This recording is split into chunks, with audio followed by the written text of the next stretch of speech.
بسم الله الرحمن الرحيم. الحمد لله الواحد الأحد الفرد الصمد الذي لم يلد ولم يولد ولم يكن له كفوا أحد، والصلاة والسلام الأتمان الأكملان على سيدنا وحبيبنا محمد بن عبد الله وعلى آله وصحبه ومن والاه.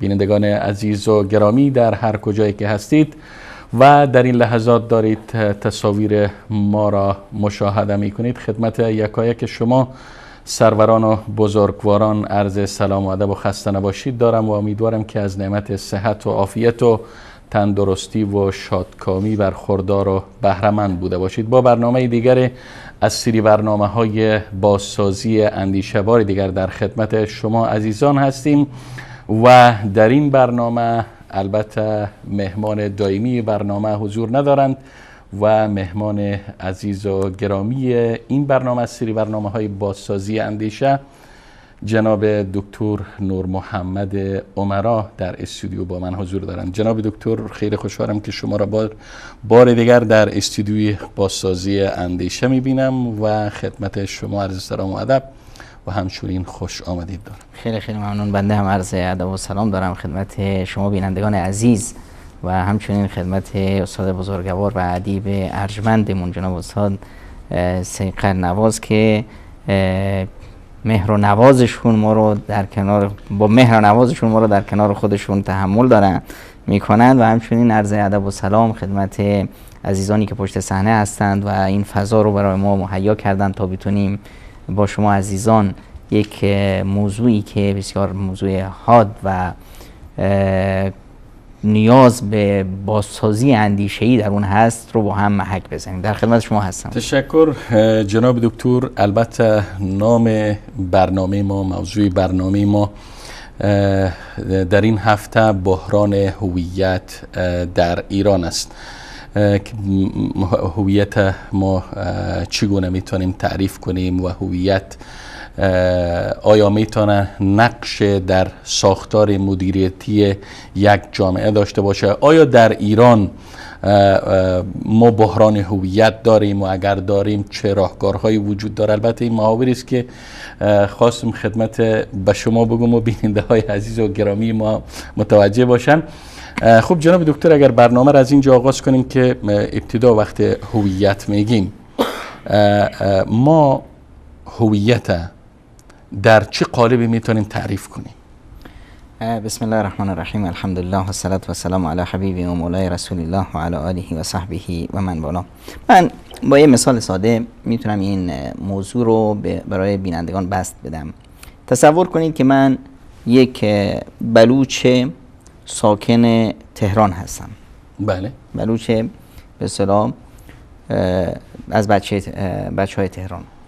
حالا وقتی که من میام در محیطش، اسمم هم از عمرا، پس در یک فامیل عمراها من احساس آرامش و امنیت خاصی دارم میکنم. همه خویشاوندای من هستن. بعدش میرم مثلا منطقه بلوچستان. خب در بلوچستان چون که هم قوم و هم زبان هستیم، بعد احساس یک امنیت خاصی میکنم، احساسی در لاشعور خودم احساسی میکنم که اینها قوم و خویشای من هستند، حالا چه در ایران باشند، چه در پاکستان باشند، یا چه در افغانستان، به هر حال قوم بلوچند. بله. خب در جغرافیای ایران وقتی حرکت میکنم احساس امنیت میکنم و احساس آرامش میکنم که اینها خویشاوندای محیطه جغرافیایی ایران زمین من هستند.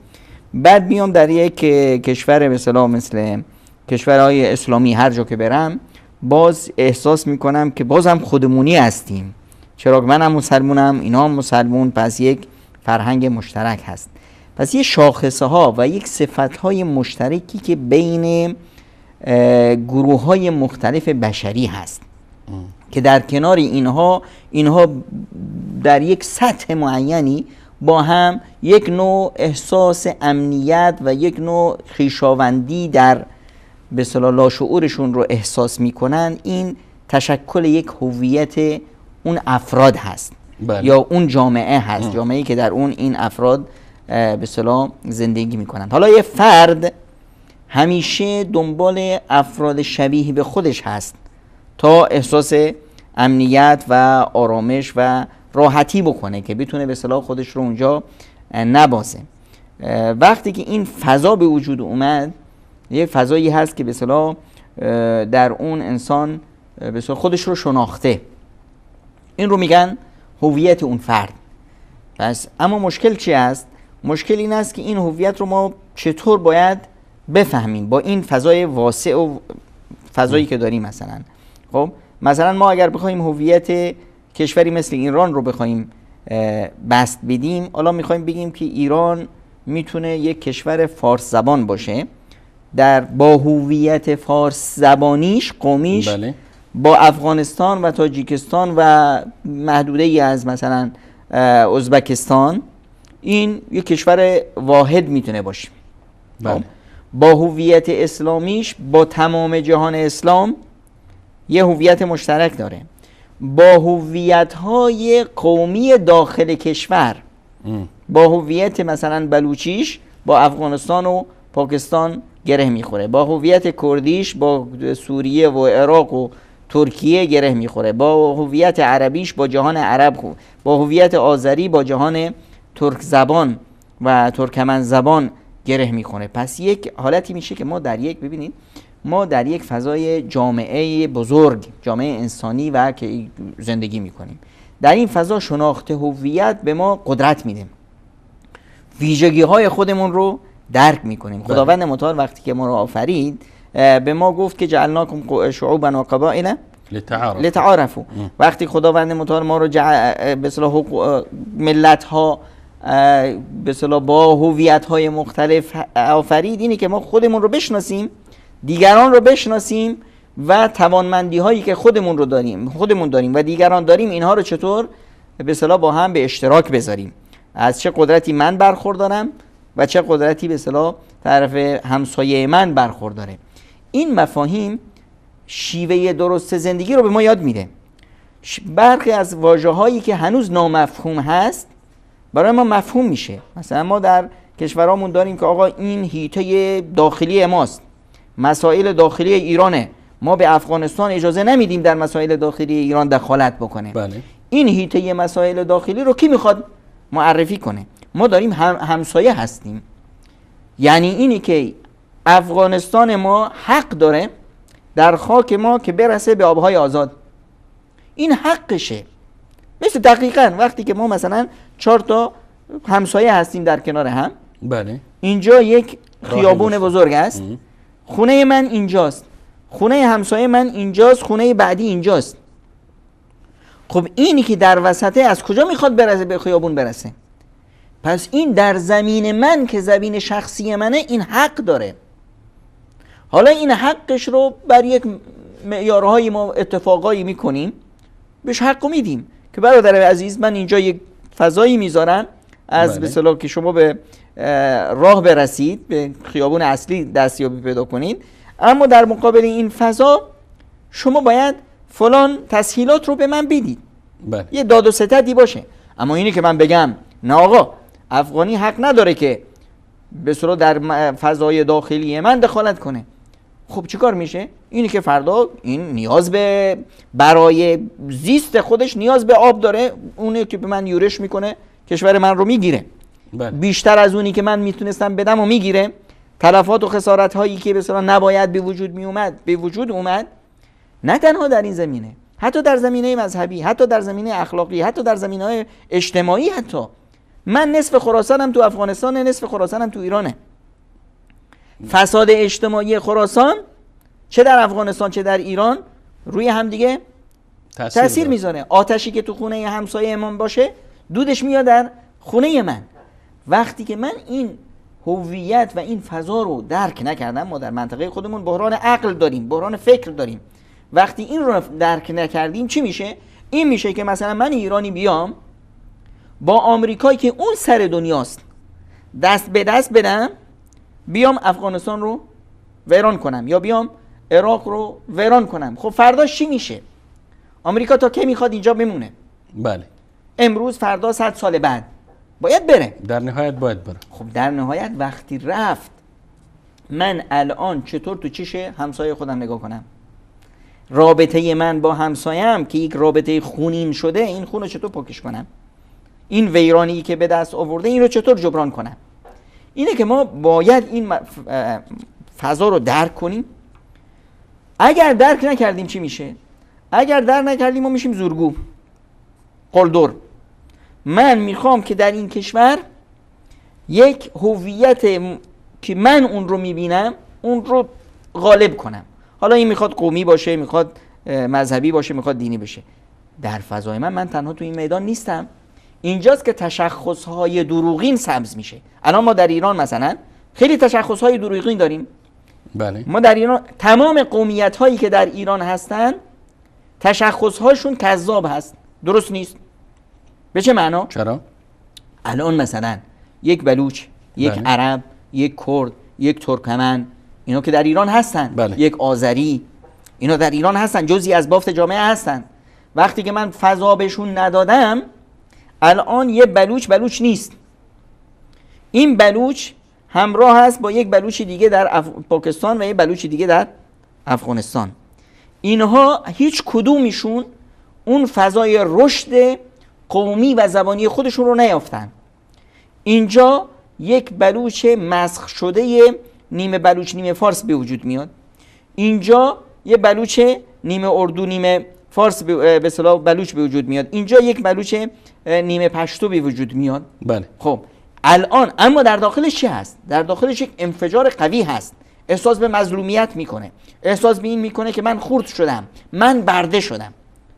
خب آیا این احساسش در این احساسش حق به جانب هست یا نه؟ این هم یک سوال است. برخی فکر میکنن جناب دکتر خب وقتی من از یک قومیت معین هستم، ما یک فرهنگ مشترک داریم، یک زبان مشترک داریم، چرا ما باید تقسیم شیم بین 3 کشور، 4 کشور، 5 کشور؟ چرا یک کشور واحد نداشته باشیم؟ چون مشترکات ما خیلی زیاد است. این احساس چه وقت میاد؟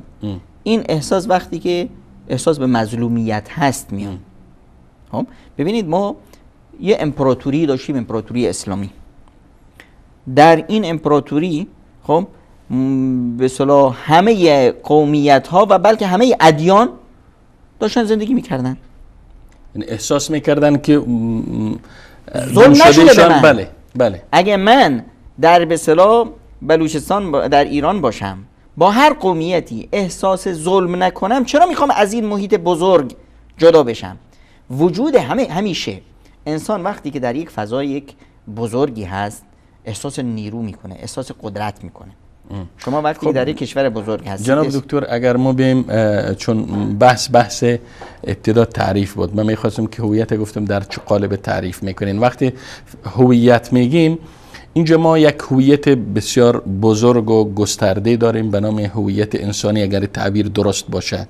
یک هویت انسانی داریم، یک هویت دینی داریم و میشه که بگیم یک هویت نژادی داریم، بعدش هویت قومی و امروز هویت جغرافیایی داریم که باز هویت جغرافیایی خودش میتونه که چند هویت را جمع کنه. میشه هویت دینی و هویت نژادی و هویت قومی را در یک گستره جغرافیایی معین با هم جمع کنه. درست است یا نه تعبیر؟ خب جناب دکتر، هویت، یک هویت اگر بیم مثلا هویت جغرافیایی بگیم، چه نقش میتونه در ساختار مدیریتی یک محدوده جغرافیایی داشته باشه؟ ببینید ما یک کشور چطور معرفی میکنیم؟ کشور عبارت است، میگیم بله، کشور عبارت است از یک حیطه جغرافیایی معین بله. که ما روش اتفاق کردیم، مرزها با خاصیت خودشو داره. بعد در اون یک ملتی هستن، ملت وجود داره، کشور وجود داره و یک نظام حاکمی هست.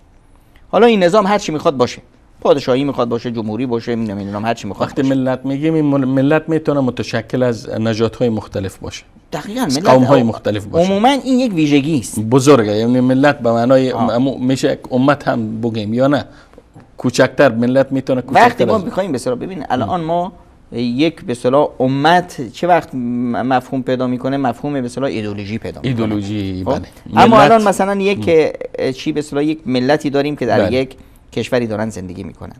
الان ما چطور این کشور رو میخوایم مدیریت کنیم؟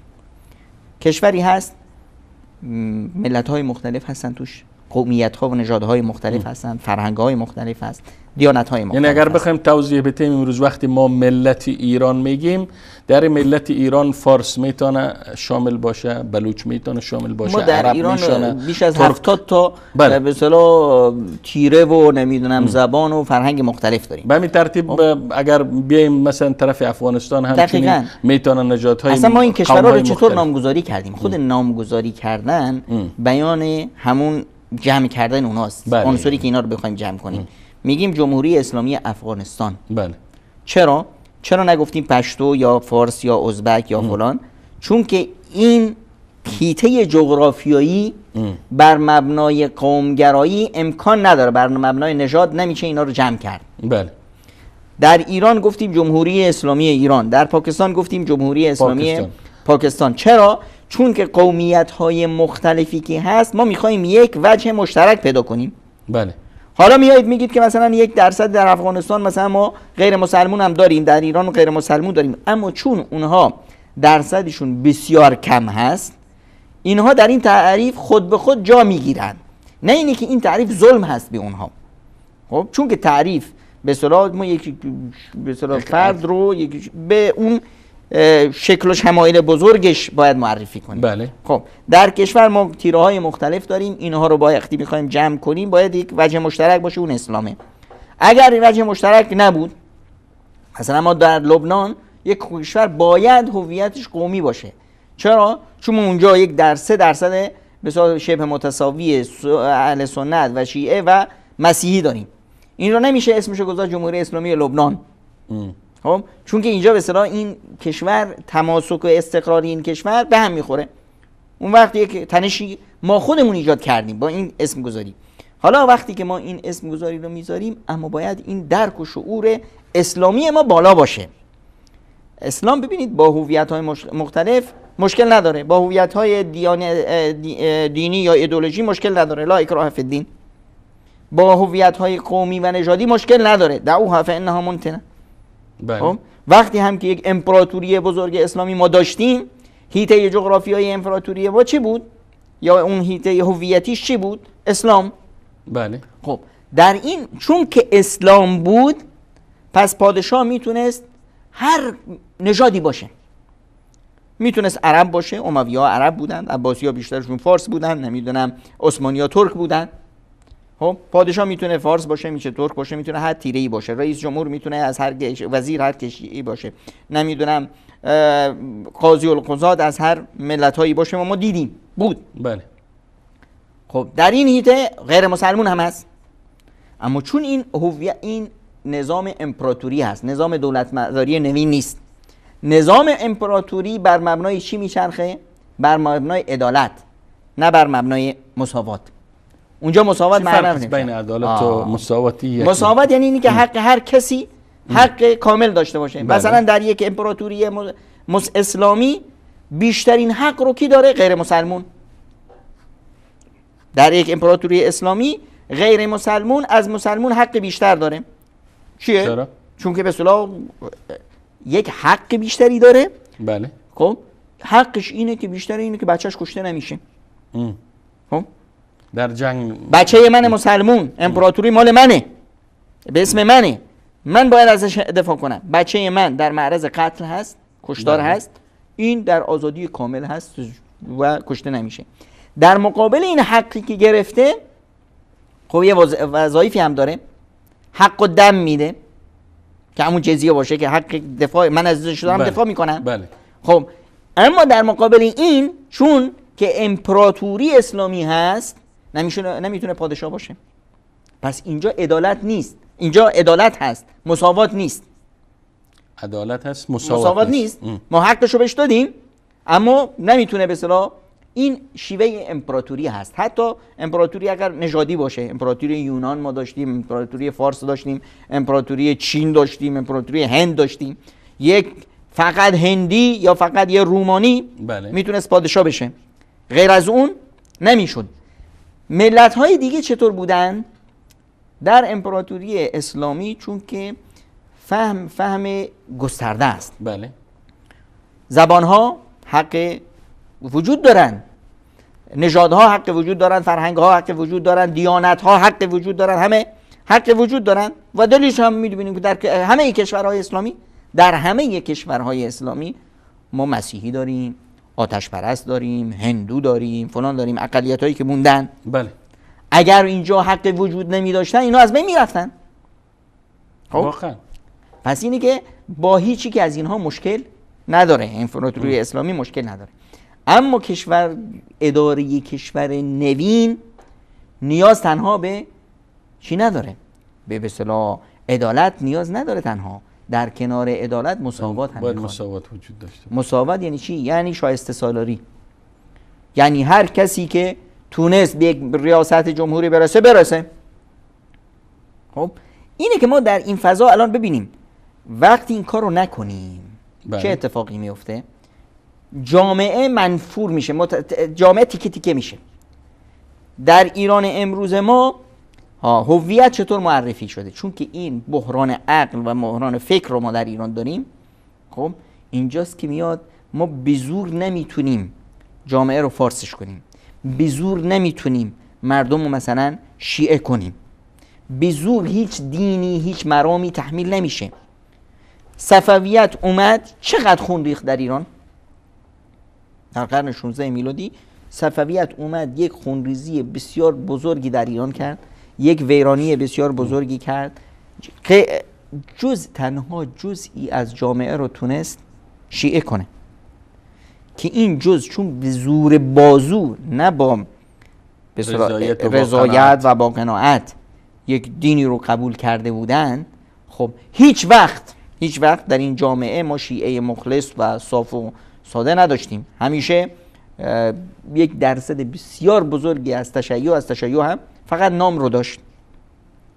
درصدی که به اصطلاح تشیع خالص باشه بسیار کمه. تا امروز با وجود این همه تبلیغات، با وجود این همه نمیدونم کلاس‌های عقیدتی و نمیدونم تو هر جایی کلاس عقیدتی و رفع شبهات، نتیجه چی شد؟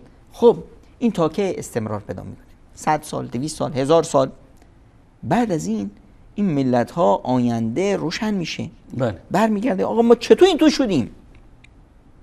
شروع میکنه به چی؟ یک بازسازی اندیشه از سر نو، یک بازگشت.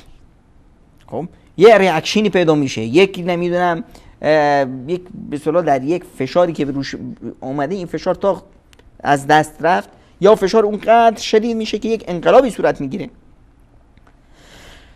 انقلابی که منجر به انفجار میشه به تعبیر دیگه. اصلا خود انقلاب چرا اومد؟ انقلاب ایران چرا میاد؟ انقلاب میاد برای کمک به مردم، نه برای سوار شدن روی مردم. اگه قرار من اومدم که چی کار کنم؟ آقا در این جامعه ظلم و فساد بود. بله. من اومدم که این ظلم و فساد، یعنی من اومدم خدمت به مردم کنم. اگه من سوار مردم شدم، پس فرق من با اون نظام ستم چی بود؟ هیچ. من اومدم همون کاری رو میکنم که اونا میکردن. پس نیاز به یک انقلاب دیگری است. انقلاب چی میشه؟ همیشه هم اینطوری هست. اینجور انقلاب ها اول که میاد چون که به اصطلاح یک دید بسته داره، اول که میاد تمام رفیقا و رقیبای خودش رو از بین میبره. انقلاب ایران رو مثال بزنیم. انقلاب ایران که اومد اولین کاری که کرد کل احزابی که به اصطلاح با اون همکاری کرده بودن در رسیدن به سلطه همه رو قلعه‌کم کرد. خب اینا تموم شد. بعدش چی؟ بعدش شروع میکنه بچهای خودش رو میخوره. خب الان ما چی میبینیم؟ آقا یاران دست اول صف اول آقای خمینی الان آقای کروبی و آقای نمیدونم موسوی ها، حالا ما دو شخصیت به اصطلاح جلو هستن، خب اما پشت اینا افراد زیادی هست. میر حسین ها و نمیدونم کروبی ها تو زندانن، رفسنجانی ها ترور شدن. بله. خب الان انقلاب داره چی میشه؟ خودشو میخوره. اتفاقی که بعدیش چی میفته؟ همین است. بسیار خداوند متعال وقتی که بنی اسرائیل رو گذاشت یتیهون فی الارض 40 سنه. بله. خب الان مرحله مثلا در ایران ما مرحله به اصطلاح گم شدن 40 سال رو داریم به اصطلاح تکمیل میکنیم. چرا 40 سال؟ 40 سال که میشه بچه های انقلاب میشن دایناسورای امروز. الان کی داره این انقلابی که به اصطلاح شده صف اول خورده شدن، برخی ها دیگه که موندن 40 ساله شدن میمیرن. حالا چند ساله بودن که شروع کردن، 20 25 سال بودن، الان مثل آخه جنتی همه جنتی ها الان دیگه مجلس خبرگان ما چی هست؟ همه دایناسورها الان هستن. خب اینا که میمیرند، نسل جدید نسلیه که آزادی میخواد. ببینیم همیشه انسان در پی چه هست؟ در پی یک فضای راحت، یک فضای که چرا مگه غرب کافر نیست؟ هست. مگه تو غرب فساد اخلاقی و نمیدونم اجتماعی نیست؟ وجود داره. غرب مدینه فاضله نیست. دقیقاً. با این وجود جوانای ما فرار میکنن میرن غرب. چرا؟ چون که از یک خفقان دارن فرار میکنن میرن به یک فضایی که بهتر بتونن زندگی کنن. چرا غربی فرار نمیکنه بیاد ایران مثلا؟ سوال است. بدتر از این. سوال است. اگر با وجودی که وقتی اگر به اخبار صدا و سیما گوش بتین، یعنی میشه یک بخش از خبرهای شبکه‌های خبری ایران مثلا در آمریکا امروز صدها نفر نمیفهم چی کشته شدن، هزارها نفر بیکار شدن، نمیفهم چطور و چنان. یک تصویر معکوس، یک تصویر کاملا وخیمی از آمریکا ارائه میکنه و در حالی که ما شاهد نیستیم که مثلا یک آمریکایی 10 آمریکایی برای کار بیاین ایران. آیا این تصویر وخیم در اونجا نیست؟ هست در این شکل نیست. اما با این وجود که اونجا درصد بیکاری بالاست، جوون ما برای کار اونجا میره. خب اینجا سوال است. یعنی ما اینی که مثلا ما در یک خفقانی هستیم. همیشه انسان از یک فشار، از یک بدبختی، اگر رفت به یک بدبختی با درجه کمتر، احساس آرامش میکنه، یه نفس میکشه. خب ما اومدیم الان مثلا آقا شما در عراق چی میکنید؟ در سوریه چی میکنیم؟ ما میخوایم این ملت رو آزاد کنیم، ما میخوایم به این ملت خدمت کنیم. چرا سوریه‌ای که ما رفتیم برایش خدمتش فرار میکنه میره ترکیه، نمیاد ایران؟ عراقی فرار میکنه میره ترکیه، میره اروپا، نمیاد ایران.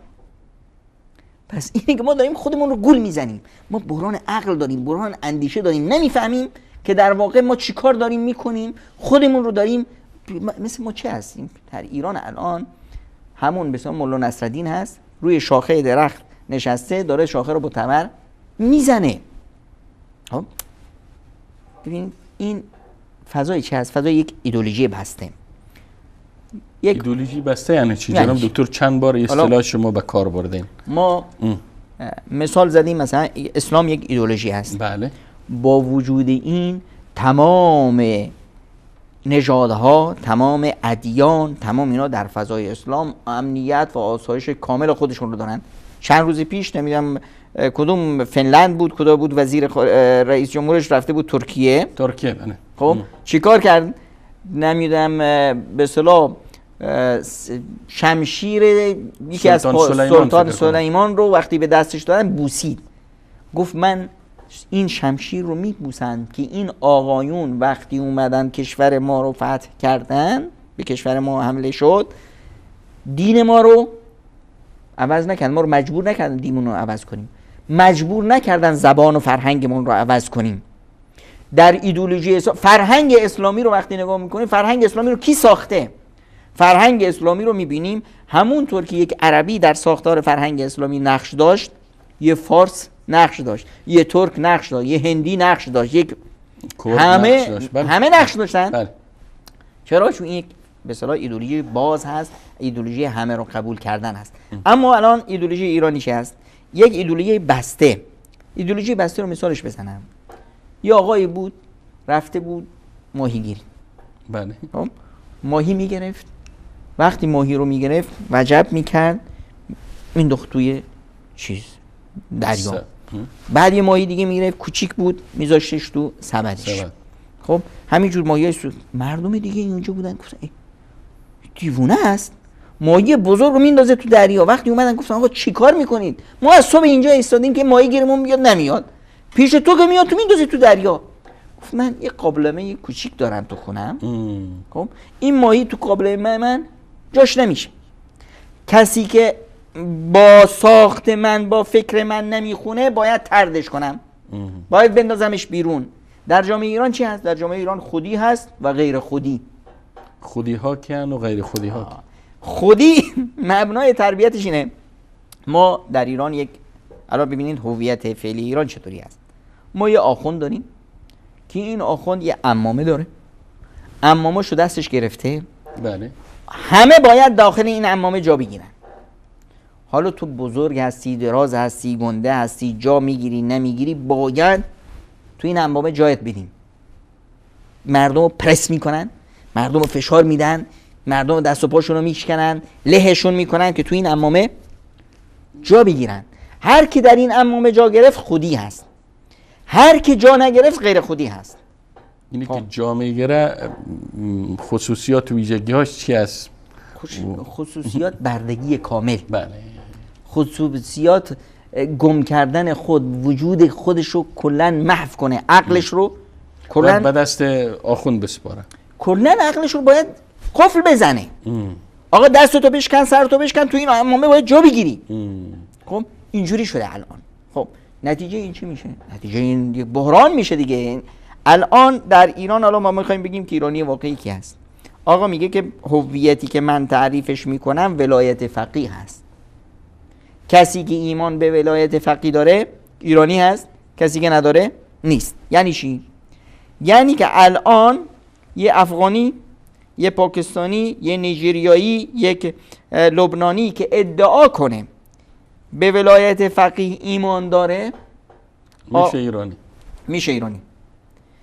یک سنی ایرانی که این که از بیخ خطش کوره بیچاره، این که امکان نداره که ایمان بیاره به ولایت فقیه. یک شیعه ایرانی، یک شیعه ایرانی ایرانی نیست، شیعه است، فارس هم هست، از نظر نژادی از شهرهای مرکز هست، اما چون به ولایت فقیه ایمان نداره پس خودی نیست.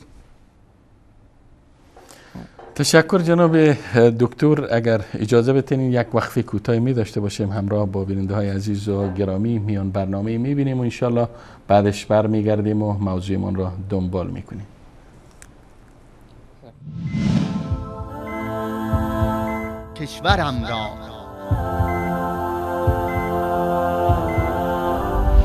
کشورم را خراب میبینم، ملتم غرق خواب میبینم. مردمم خوشخیال میباشند، نقشه ها را برآب میبینم. مال را منتهای آمال، عشق را توی خواب میبینم. من خرابی دین مردم را ناشی از انقلاب میبینم. من وجود تو را ای آخوند، مرگ اسلام ناب میبینم. من ظهور و قیام منجی را یک دروغ، یک سراب میبینم. من به راه خدا که آسان است، واسطه سد و باب میبینم. کشتی اقتصاد نفتی را غرق در منجلاب میبینم. همه جا را خراب بی‌نظمی، همه جا اضطراب میبینم. از برای چپاول و غارت، چین و روس پارکاب میبینم.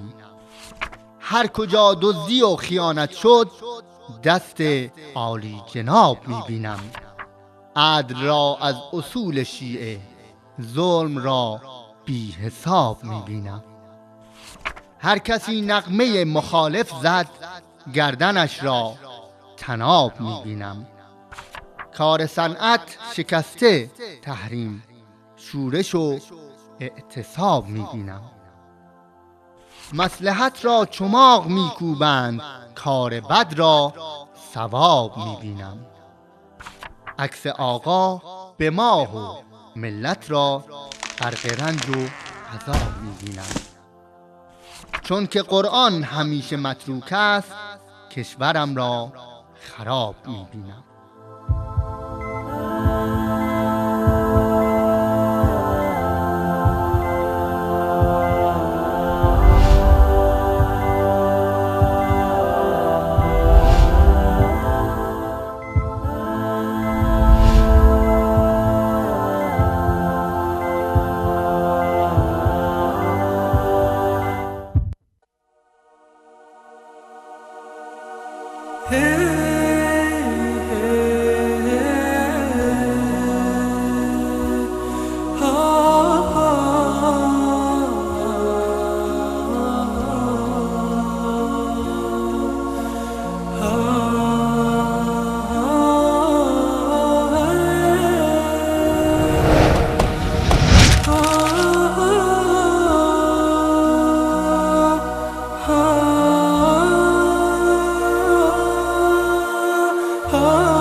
خب بینندگان عزیز و گرامی، با عرض سلام مجدد در خدمت شما هستیم با ادامه برنامه بازسازی اندیشه و در خدمت جناب دکتر نور محمد عمرا هستیم. جناب دکتر، تعدد هویت یا چند هویتی، اگر مثلا بگیم که در داخل هر جامعه ما اقوام مختلف داریم، ما نژادهای مختلف داریم و حتی زبانهای مختلف داریم و امروز جغرافیایی که گفتیم به نام کشورها یاد میشه، این خودش یک هویت واحد.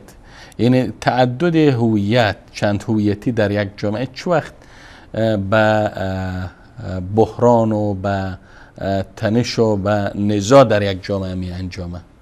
ببینید، وقتی که ما یک نعمت خداوند متعال به آدم بدیم و عقل و شعورش اینقدر پایین باشه که اون نعمت رو نقمت تلقی کنه، ما دچار یک بحران میشیم. وجود تعدد هویت‌های مختلف در یک جامعه یه ویژگی هست برای اون جامعه. چی ویژگی میتونه بوده باشه؟ ویژگیش این است که شکست برای اون جامعه تعریف نمیشه. اگر ما بتونیم از این داده بزرگ الهی در وضع فعلی که داریم خوب بهره برداری کنیم، هیچ کشوری، هیچ توان و نیرویی نمیتونه بر ما مثلا فشار اقتصادی بیاره، بر ما رو محاصره اقتصادی یا سیاسی بکنه. به طور مثال ما ایران رو داریم. اگر ما میتونستیم از هویت اسلامی ایران درست استفاده کنیم، چی میشد؟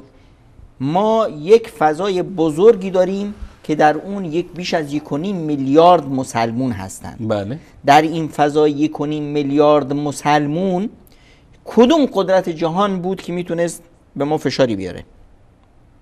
ما یک هویت بزرگی رو چه میتونن در اینجا بگین؟ ایران باید با رژیم فعلی ایران یا حکومت فعلی ایران یعنی باید جزء یک امپراتوری می بود یا چی؟ نفهمیدم. می بود. هر کشوری که مثلا اگر ما میتونستیم در جهان اسلام از هویت اسلامی درست بهره برداری کنیم، ما الان یک به اصطلاح مثل اروپا الان اومدن یک به اصطلاح اتحادیه اروپا تشکیل دادن. با این اتحادیه اروپا در مقابل هر قدرتی میتونن وایسن. تشخصهای خودشون هست، کشورهای خودشون هست، مرزهای جغرافیایی خودشون رو احترام دارن، بله. اما تونستن از این تشخص واحد، از این هویت به اصطلاح اروپاییشون بهره برداری درست بکنن. ما اگر این یک هویت در ایران هست که میتونست یک قدرت خارق العاده ای رو در جهان داشته باشیم همراه با دیگران. خب همین حالا ایران، رژیم فعلی ایران ادعا داره که یک نظام نمونه اسلامی را در جهان برپا کرده. ادعا یه چیزی هست، واقعیت یه چیزی هست. ما در داخل ایران الان با چی روبرو هستیم؟ با گریز جامعه ایرانی و منفور شدن جامعه ایرانی از اون دین حاکم. خب چرا جوون ما آرزوش اینه که بره خارج؟ چرا الان مگر این آرزو در تک تک کشورهای اسلامی و حتی کشورهای غیر اسلامی در جهان سوم یا جهان در حال توسعه وجود نداره؟ در هر جایی، چرا ما بیاییم مثلا ایران رو نشانه بگیریم؟ در هر جایی که از هویت بهره برداری درست نشه، از تنوع هویت‌های جامعه، از این نعمت بزرگ بهره برداری درست نشه، امپراتوری بزرگ آمریکا رو کی تشکیل داده؟ ملت‌های مختلف، هویت‌های مختلف، حتی دیانت‌های مختلف. الان میاد در جامعه، ببینید رشد جامعه رو ببینید، در آمریکا مسجدی رو میان بعضی از افرادی که با ایدئولوژی بسته زندانی هستن میان یه مسجد آتیش میزنن. جامعه آمریکایی در ظرف 20 ساعت نمیدونم 40,000 میلیارد یا 40 میلیون یا 40 نمیدونم چی دلار جمع میکنن برای بازسازی مسجد.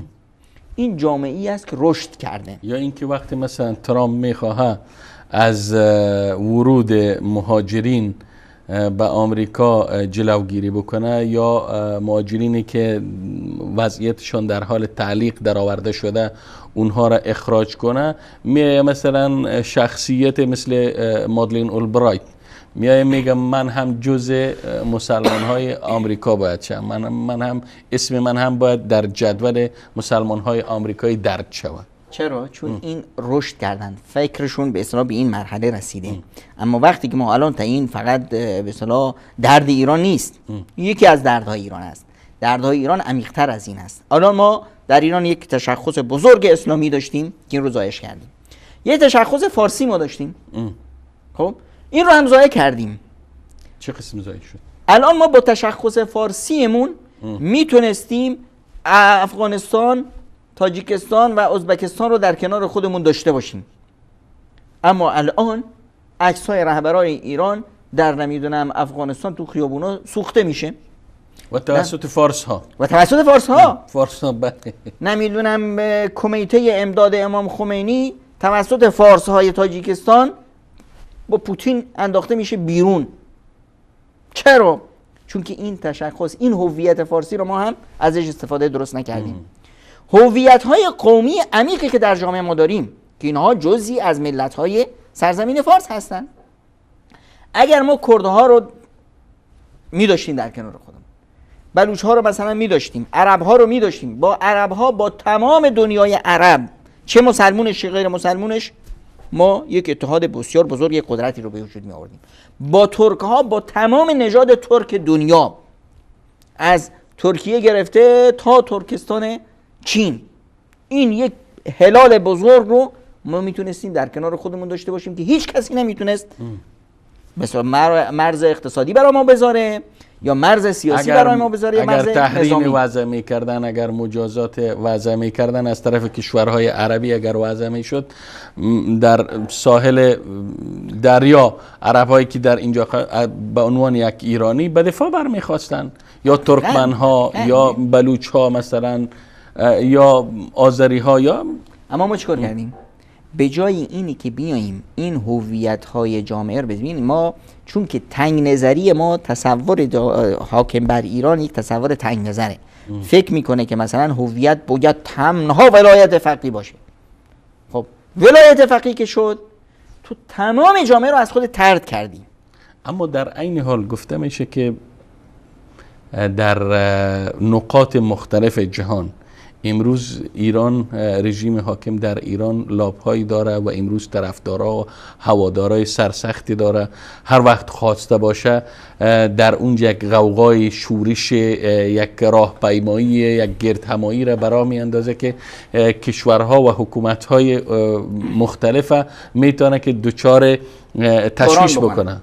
بله ببینید لاتیگری، زورگویی، این به اصطلاح یه شاخص و افتخار نیست. آقا من میتونم هر جای دنیا رو که بخوام آتیش بزنم، این حرف لاتاست.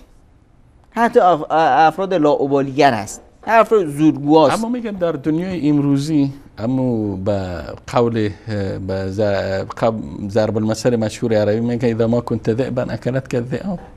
نه یک چیزی هست که مثلا انسان هر چه خودش رو احترام بذاره احترام کسب میکنه، هر چه محدوده خودش رو حمایت بکنه، شیر باشه، احترام داره. اما اینی که تو بتونی مثلا 4 نفر و 4 فقیر رو، این هر کسی میتونه.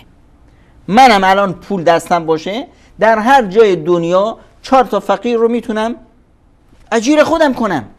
اما تا که اینا اجیر منن؟ تا وقتی که پول میدم، قربون بند کیفتم، تا پول داری رفیقتم. الان هست ایران نتونه این نمیدونم به اصطلاح جیره‌خوارایی که در اطراف دنیا اینها رو تربیت کرده، اینها رو نتونه پولشون رو بده. نتونه ایران یه ماه ایران خرج حزب الله لبنان رو نده. خب چه اتفاقی میفته؟ همین حزب الله بر علیهش قیام میکنه. آقا من بنا به خرجی که تو میدادی، من اومدم 200,000 نفر رو سرباز کردم، دارم پولشون میدم، حقوقشون رو میدم. امروز چیکار کنم؟ خب الان شیعه های مثلا پاکستان، شیعه های پاکستان از ایران میخورن تا اهداف ایران رو در پاکستان پیاده کنن. ایران اگر پیشون پول نده چه اتفاقی میفته؟ میشن پاکستانی. الان ایرانی هستن، اما چون که پول میگیرن ایرانی هستن، پول نگرفتن. خود ارتش پاکستان بیاد باشون بشینه، آقایون شما با پول کار میکنید، جیره خور هستید، چقدر ایران به شما میده؟ آقا ایران به ما 100 میده، من به شما 200 میدم. خب چی اتفاقی میفته؟ شروع میکنن بر علیه ایران، چون این با پول کار میکنه، این با یک عقیده کار نمیکنه، با یک ایدئولوژی کار نمیکنه. حالا شما میگید که 4% مثلا یک ایدئولوژی رو حمل کنن، خب 4% در یک جامعه. ببینید ایدئولوژی چی کار میکنه؟ ایدئولوژی بسته و عقلی که به اصطلاح مدیریت درست حکومتداری نوین رو نفهمه. شما میرید یک هزینه بسیار بزرگ میکنید در یک کشوری که میتونست برادر کوچیک شما باشه، مثل تاجیکستان. میری چه کار میکنی؟ با این هزینه هنگفت 4 تاجیک رو شیعه میکنی. یعنی شما اومدید یک بحران هویتی در یک جامعه با هویت ثابت ایجاد کردید. چه اتفاقی میفته؟ اتفاق این میشه که کل تاجیکستان بر علیه شما قیام میکنن. چرا امروز ایران در تاجیکستان جای پا نداره؟ چون که 4 تا شیعه کرد. یعنی اومد در داخل خانه من 4 نفر رو برای خودش اجیر کرد. بله. چرا کل افغانستان به ایران به عنوان یک همسایه خوب نگاه نمی‌کنن؟ چرا؟ چون که اومد یک قشری، شما میخواید با افغانستان رابطه برقرار کنید یا با یک قشری از جامعه افغانستان؟ تو وقتی میایی در این جامعه یه مجموعه ای رو میخری، رابطه تو با این مجموعه است. تمام رقبای این مجموعه برزنده تو خواهند بود، حالا تو هر ملائکه هم باشی. پس اینی که ما وقتی میخوایم یک روابطی رو با دیگران ایجاد کنیم، من میخوام با کشورهای همسایه، الان مثلا ایران با کدوم یکی از کشورهای همسایه‌اش همسایه است؟ مگه همسایه حق نداره؟ خب کدوم یکی از کشورهای همسایه با ایران دوستند، عزیزند؟ کدوم یکیش؟ با هند همکاری میکنه بر علیه پاکستان، در حالی که با پاکستان 900 کیلومتر مرز داره. با نمیدونم آمریکا همکاری میکنه بر علیه چی؟ افغانستان. کل مرز شرقی ایران افغانستان است. تاریخ این منطقه اصلا یک منطقه بحران ساز هست. افغانی اگر عصبانی شد میاد به اصطلاح اصفهان رو میگیره. مگه ما تاریخ تکرار میشه؟ چرا اون اشتباهی که در اون مرحله زمان شد چرا امروز تکرارش کنیم؟ خب همینطور با ترکیه. بابا الان بعضی از آمار میگه که آقا بیش از 30% ملت ایران ترکن. تو با 30% میتونستی کل جهان ترک رو با خودت کنی. بله. الان چی شد؟ آذربایجان که آذربایجان است شیعه هست بر علیه ایران. چرا؟ چون ایران رفت ارمنی های مسیحی رو بر علیه به اصطلاح آذری های شیعه کمک کرد. با ترکیه مشکل ایجاد کرد در چی؟ در سوریه و در عراق و در لبنان. با عرب ها، کل عرب ها. الان کدوم یک کشور عرب هست که با ایران دوست باشه؟ خب در حالی که ایران میتونست از وجود عنصر عربیش، الان عنصر عربی ایران کل قومیت های ایران الان روی یک خاکستری هستن که زیرش آتیش، با هر بادی امکان داره انفجار کنن و بگن که آقا ما نمیخوایم که جزئی از این کشور باشیم. ببینید من و شما چه چیز مشترکی منو مجبور میکنه که با شما باشم؟ وقتی که من بدونم که شما دارید از من استفاده میکنید، من از شما استفاده میکنم، ما در کنار هم یک تشکل قوی رو ایجاد کردیم. و الا اگه شما قرار باشه به ساز خودت بزنی، خب منم به ساز خودم میزنم. خب اینه که مثلا ما الان این بحران هویتی در ایران یک بحران بسیار عمیقی هست. اگر جامعه ایرانی، روشنفکران ایرانی، تمام ملت‌های ایرانی دست به دست هم ندهن و این عمامه بسته رو بازش نکنن، ما با یک مصیبت و یک بحران بسیار شدید در آینده روبرو میشیم. برای ساختن آینده مثال بزنم که وقتی میخوایی در جامعه خودت رو مطرح کنی با زور بازو نمیشه. یک آقایی بود، خب 3 تا بچه داشت و یک انگشتر جادویی. این انگشتر رو هر یکی میپوشید میشد بهترین مردمان. بله. هم دنبالش راه میافتادن، احترامش میکردن فلان. این بنده خدا دید که من پیرم میمیرم، انگشتر یکیه، بچه ها 3 تا. الان بعد از مرگ من این بچه ها به جون هم میافتن. چه کار کرد؟ یه انگشتر ساز رو آورد، گفت این انگشتر رو بگیر 2 تای دیگه مثل همین واسه من درست کن. 2 تا قلابی، یه اصلی. وقتی به هم میبیرن بچه ها اینا رو میپوشن، هر کسی به اصطلاح فکر میکنه که انگشتر خودش اصلی، اما بچه ها میدونستن که انگشتر یکی بود. وقتی مرد خب چی شد؟ بچه ها گرفتن، هر یکی که انگشتر گرفت، اما نمیدونستن کدوم اصلیه. جنگشون شد، دعوا شد که آقا مال من اصلیه، اون میگه مال من اصلیه، دعوا بین بچه ها. آخرش اومدن چیکار کردن؟ گفتن که بابا نمیشه اینجوری، باید بریم پیش قاضی، بریم یک حکمی، یک داوری پیدا کنیم. رفتن پیش داوره گفت آقا این جای جنگ نداره، شما 1 سال امتحانتون میکنیم، 1 سال، بعد از 1 سال از مردم میپرسیم که آقا کدوم یکی از اینها انگشترش انگشتر اصلی هست. در 1 سال شما ثابت کن که بهترین مردم هستی، اون وقت مردم شما رو انتخاب میکنن. ما در ایران همین انگشتر رو داریم. حالا این انگشتر با کی هست؟ با شیعه هست، یا با نمیدونم سکولارا هست، یا با سنی ها هست. میدان باز هست، این کوی و این میدان. سکولار اومد در زمان شاه ثابت کرد که یک به اصطلاح وقتی که انگشتر دستشه یک به اصطلاح یک جلاد خوناشام هست. شیعه اومد گفت نه انگشتر اصلی مال منه. خب اومد گفتیم آقا بفرما، حالا شما آقای ما، اومد ثابت کرد که از سکولار 100 درجه وحشی تره. الان مونده مالکان اصلی این ارض و صاحب این زمین. این کی هستن اینا؟ اهل سنت. اهل سنتی که در این زمین بودن. وقتی که اهل سنت در ایران بودن، ایران بود شاخصه، ایران بود عنصر محرک خلافت عباسی، ایران بود الان شما ببینید فرهنگ اسلامی بی غریب به اتفاق محدثین که هستن از ایران هستن، از بخارا، از ترمز، از نیشابور، از بلوچستان، از نمیدونم قزوین، از آستارا، از مشهد. غریب به اتفاق بزرگترین مفسر جهان اسلام، تاریخ اسلام کی است؟ امام طبری از مازندران. خب در زبان شناسی آقا نام بگیری آقا میگیم سیبویه. در فرهنگ ببینیم همش همین خطه فارسی زبان بودن. بله. پس اینا ثابت کردن الان بزرگترین و سنگینترین وظیفه‌ای که در ایران هست بر یک ملت هست، بر یک قومیت و یک هویت، و اون هم اهل سنت هستن.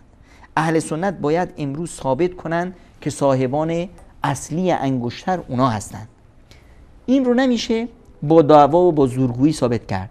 دعوا و زورگویی رو شیعه انجام دادن، سکولار رو انجام دادن. بله.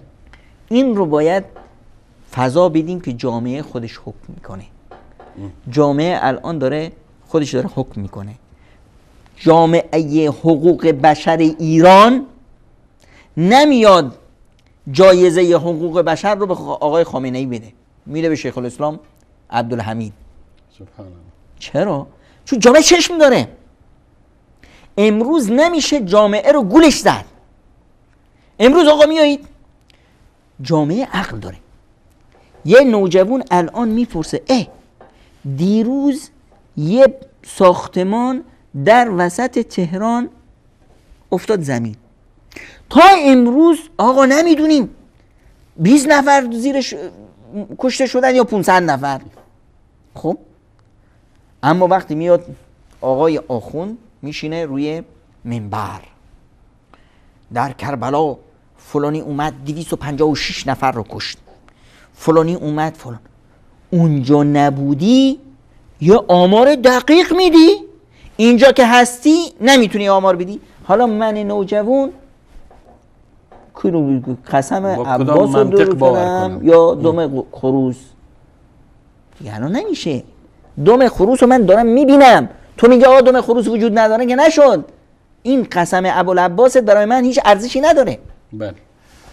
خب جناب دکتر، بازم اگر اجازه بدین یک توقف کوتاهی می داشته باشیم با یک میان برنامه همراه با بیننده های عزیز و گرامی می بینیم ان شاء الله. پس دوباره برخواهیم گشت به استودیو خدمت جناب دکتر. از خواب گران خیز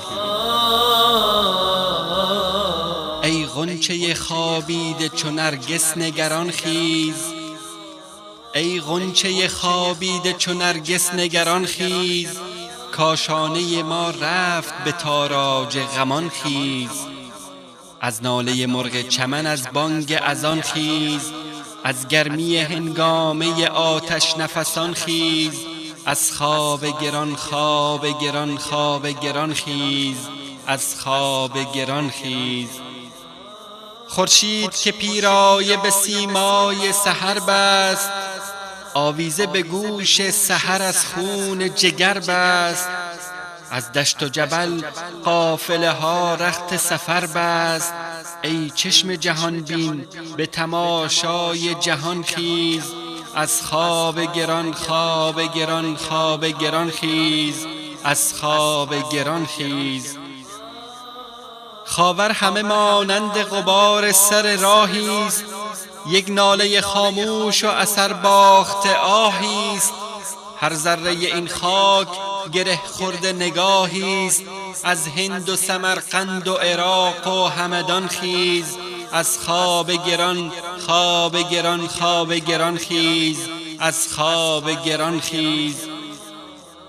دریای تو دریاست که آسوده چو صحراست، دریای تو دریاست که افزون نشد و کاست، بیگانه آشوب و نهنگ است چه دریاست، از سینه چاکش صفت موج روان خیز، از خواب گران خواب گران خواب گران خیز، از خواب گران خیز. این نکته گشاینده اسرار نهان است، ملک است. تن خاکی و دین روح و روان است. تن زنده و جان زنده ز ربط تن و جان است. با خرقه و سجاده و شمشیر و سنان خیز. از خواب گران خواب گران خواب گران خیز. از خواب گران خیز. ناموس ازل را تو امینی تو امینی. دارای جهان را تو یساری تو امینی. ای بنده خاکی تو زمانی تو زمینی. صهبای یقین درکش و از دیر گمان خیز. از خواب گران خواب گران خواب گران خیز. از خواب گران خیز. فریاد از افرنگ و دلاویزی افرنگ. فریاد ز شیرینی و پرویزی افرنگ. عالم همه ویرانه ز چنگیزی افرنگ. معمار حرم باز به تعمیر جهان خیز. از خواب گران خواب گران خواب گران خیز. از خواب گران خیز.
خب بینندگان عزیز و گرامی، با عرض سلام مجدد در خدمت شما هستیم و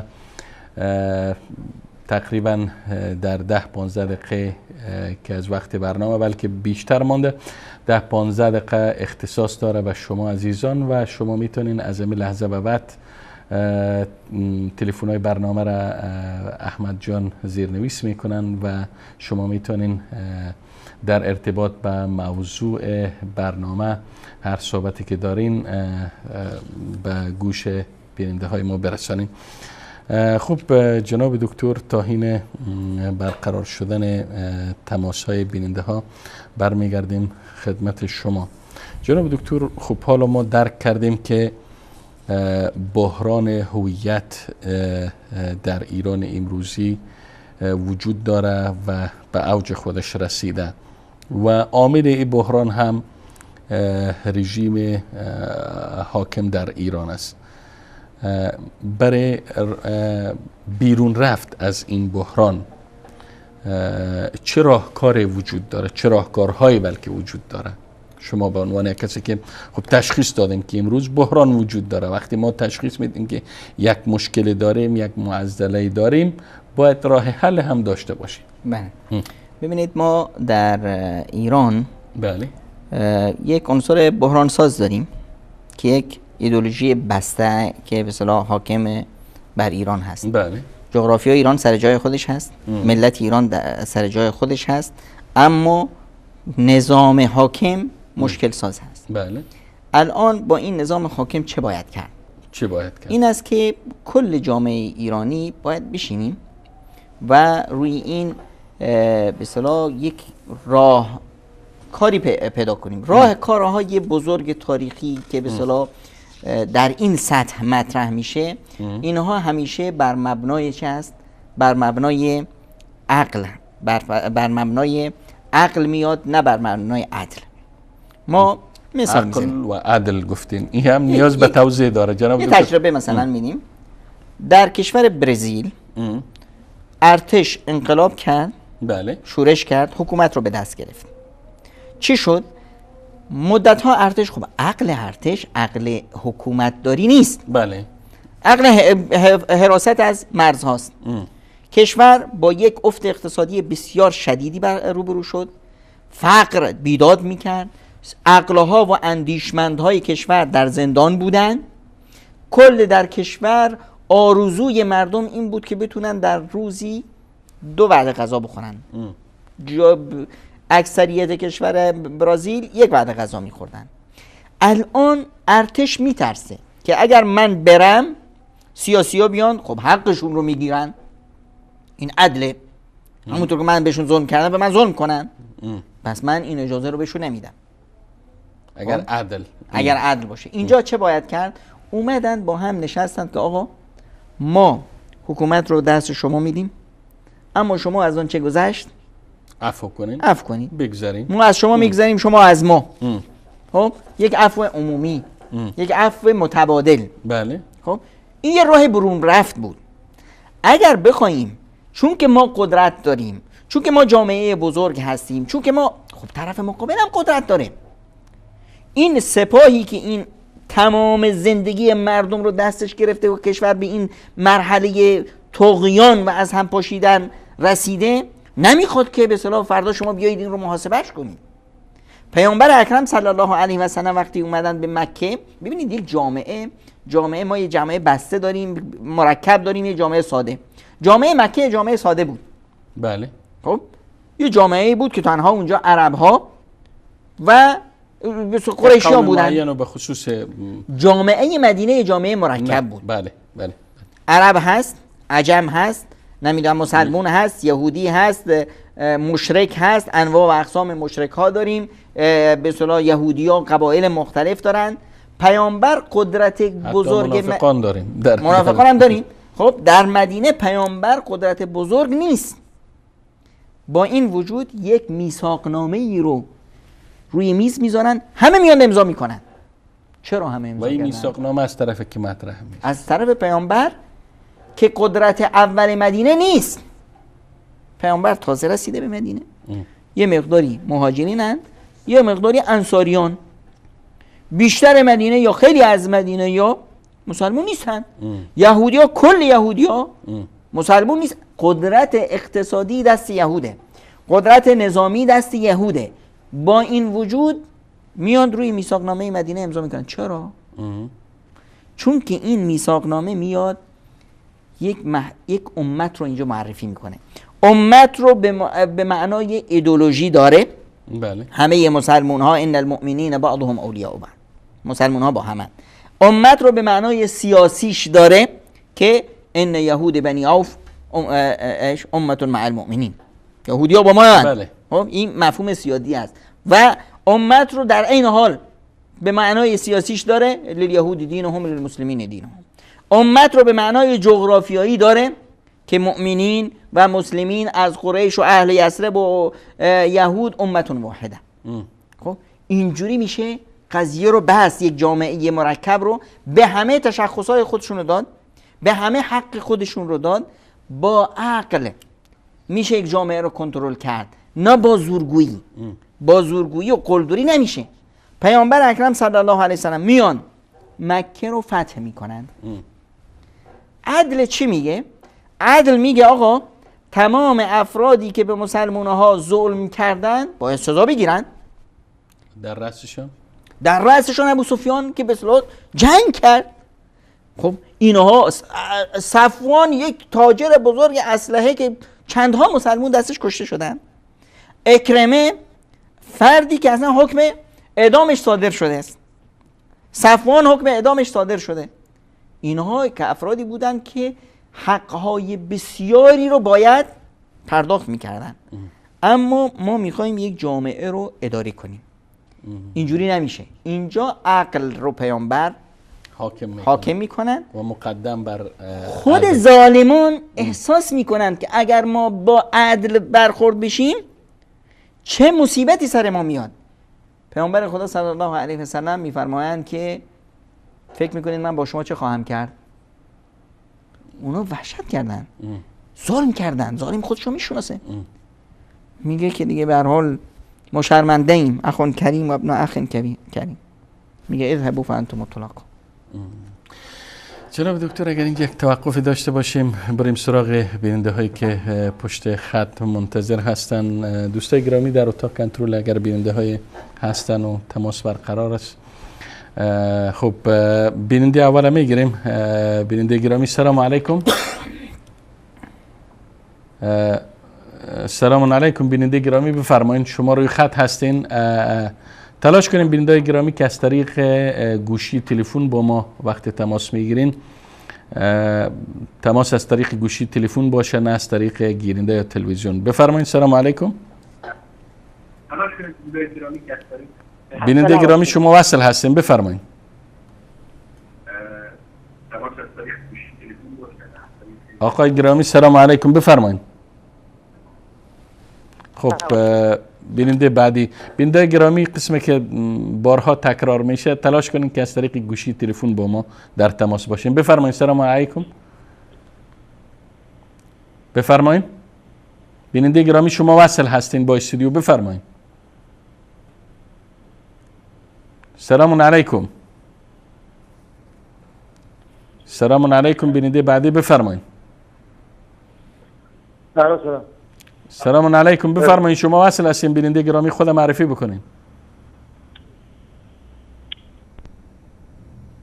بله. خب من نمیدونم مشکل فنی به هست یا خب بیننده بعدی سلام علیکم. شما روی خط هستین بیننده گرامی، بفرمایید.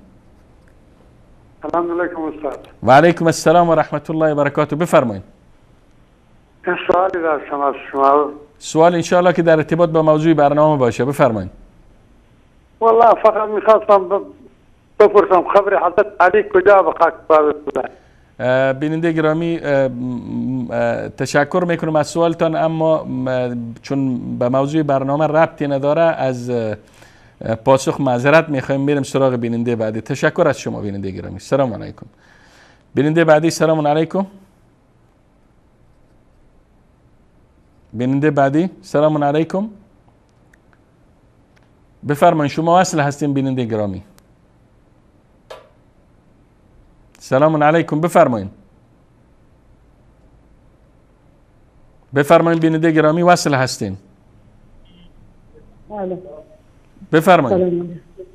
ببخشید فقط خواستم تشکر کنم از برنامه.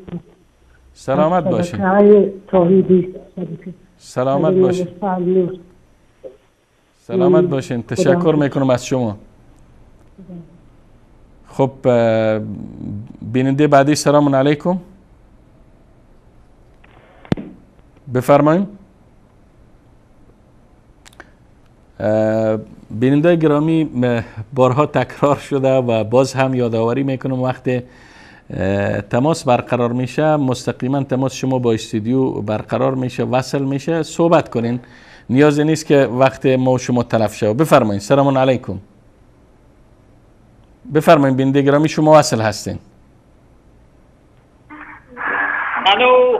بفرمایید بیننده گرامی شما وصل هستین. سلام علیکم، خود معرفی کنین. بفرمایید.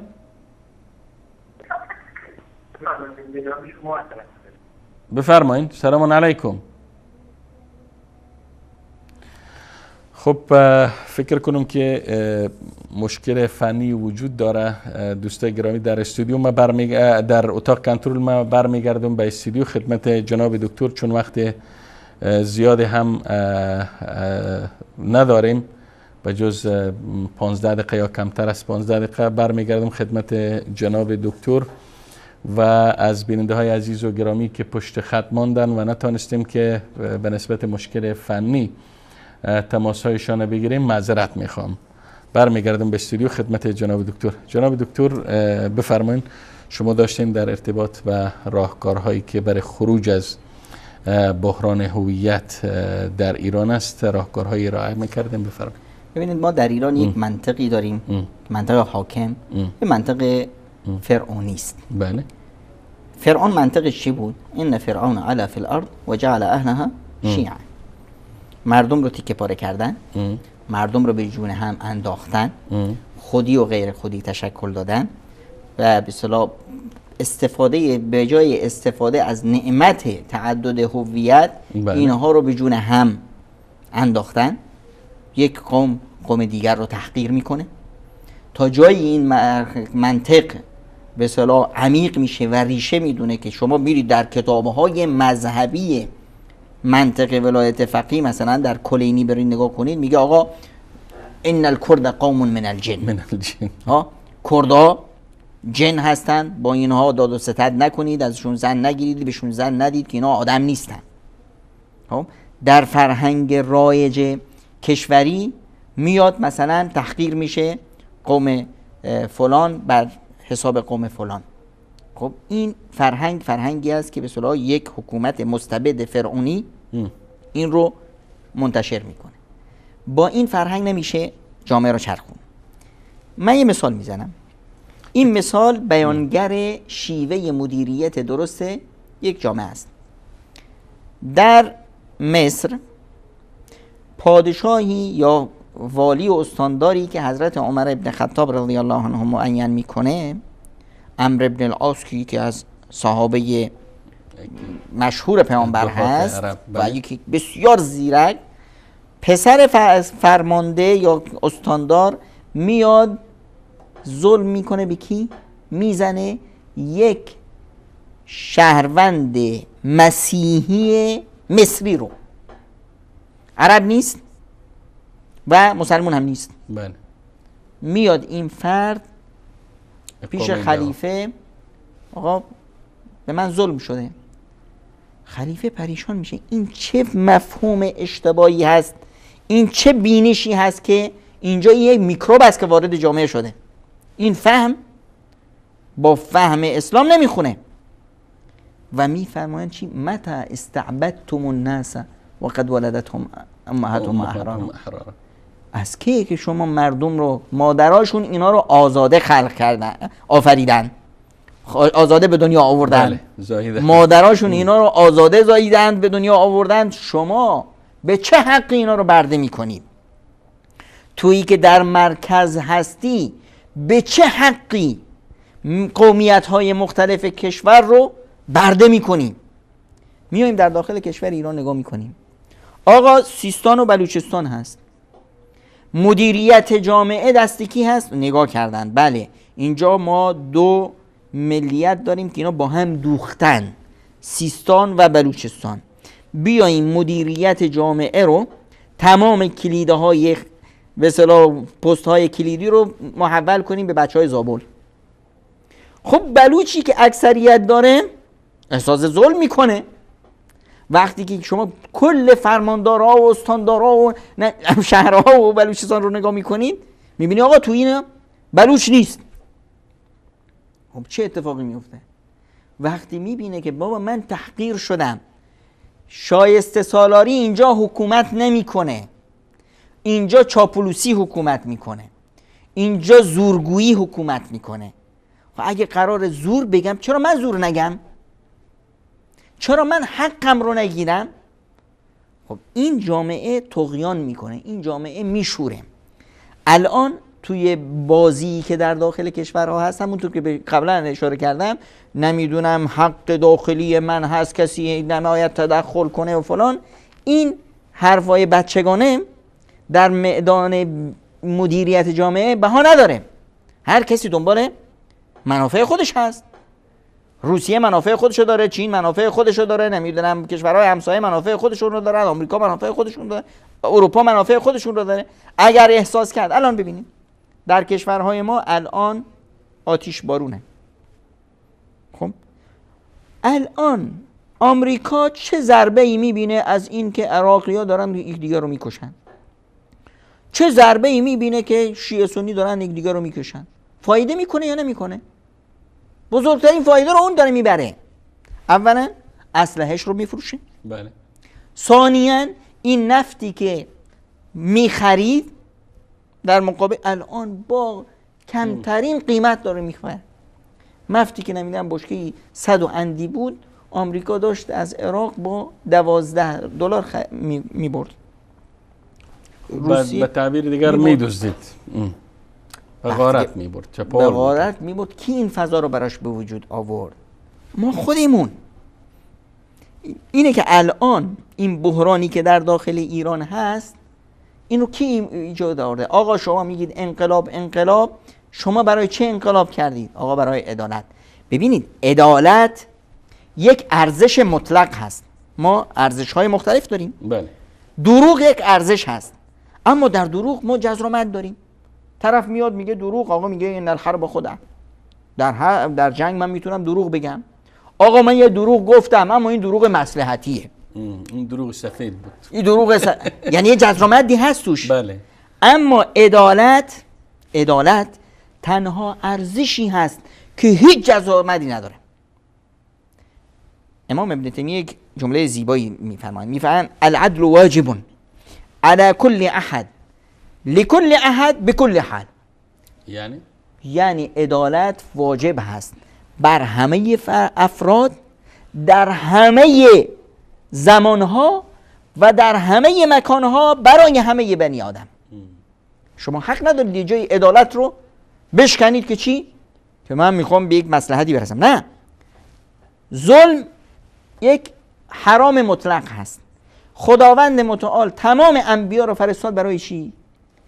ارزشی که باید این انبیا در زمین بکارن عدالت هست.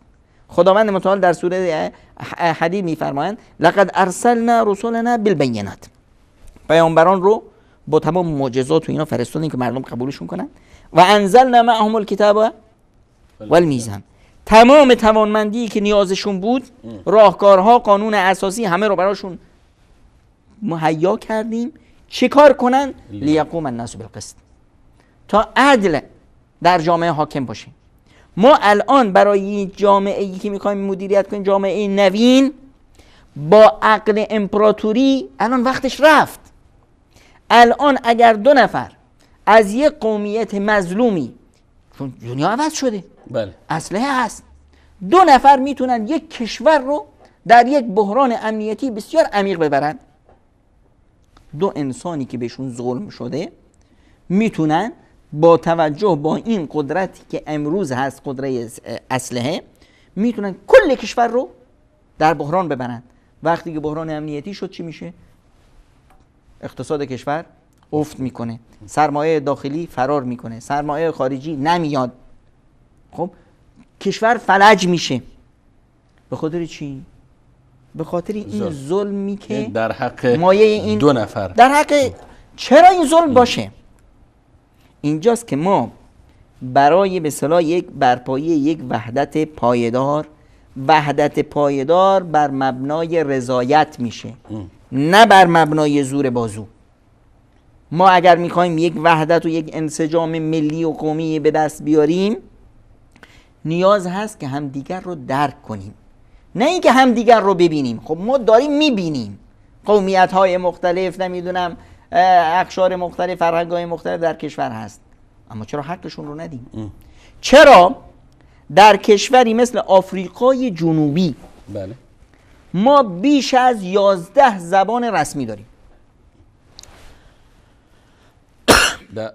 بیش از 11 زبان رسمی در یک کشور ما بیش از 11 زبان یعنی رسمی داریم. تعدد هویت به معنای کلام، یعنی اینی که احترام دیگر رو گذاشتیم. هر کسی حق داره که وجود داشته باشه، هر کسی جایگاه خودش رو داره. در کشوری مثل بلژیک فرانسوی، هلندی، آلمانی زبانهای رسمی کشور هستند. در کشوری مثل هند بیش از 700 زبان رایج است در کشور، باها و ارزش خودش رو داره. در کانادا مثلا ما زبان در کشورها فکر میکنین بحران هویت وجود نداره؟ این یک راهکار است برای مدیریت جامعه، یک جانبی رو تا رسن کنترل کنند. اما در همین هند میاد این مودی دماغ بسته، مودی امروز که در هند هست فتوکپی احمدی نژاد ایران هست که آقا من هندوام، دقیقا مثل ترامپ از حزب بهاراتی و جانات فکر کنم. اینا وقتی این عقلای بسته میان، دیگران احساس ظلم میکنن. الان چرا در آمریکا مطرحه که آقا فلان ولایت میخواد از آمریکا جدا بشه؟ چون یک عقل بسته دیگری مثل آقا منو قبول نداری؟ ببینید همیشه من در فضای بزرگ همیشه احساس قدرت میکنم، اما وقتی که این پدر بزرگ منو قبول نداره، به من ظلم میکنه، در یک خانواده وقتی که پدر ظلم کنه بچه فرار میکنه از خانه. فرار برای بچه دردناک هست، میدونه که فرار از خانه یعنی بی خانمان بودن، یعنی مشکلی که بی سرپرست بودن، یعنی 1001 خوراک و پوشاک، یعنی 1001 بلا و بدبختی. اما میگه من همه این بدبختی ها رو تحمل میکنم در مقابل آزاد بودن، در مقابل اینی که نمیتونم، این منو تحمل نداره، منو قبول نداره. کدوم یکی از قومیت های ایران میخواستند از ایران جدا بشن؟ الان در داخل ایران لرهای ایران، لر که در قلب ایران هستند و اصلا اینها در واقع شاید از نظر نژادی خودشون رو فارس اصیل میدونستن، امروز خودشون رو فارس نمیدونن. علتش؟ علت ظلمی که بهشون میشه. اگه قرار شما رودخانه ای که مال این ملت بیچاره است، جالب اینجاست ما در لرها تقریبا اهل سنت نداریم، لرها شیعن، لرهای ایران شیعن، اکثریت مطلقشون حداقل شیعه است. وقتی که شما آب اینا رو میاد میگیرید و میبرید که آقا قم آب نداره، معصومه داره از تشنگی میمیره، قم امام مهدی تو سوراخ به اصطلاح داره از تشنگی میمیره، من آب زاینده رود رو میبرم اونجا، خب ما چی؟ مگه ما آدم نیستیم؟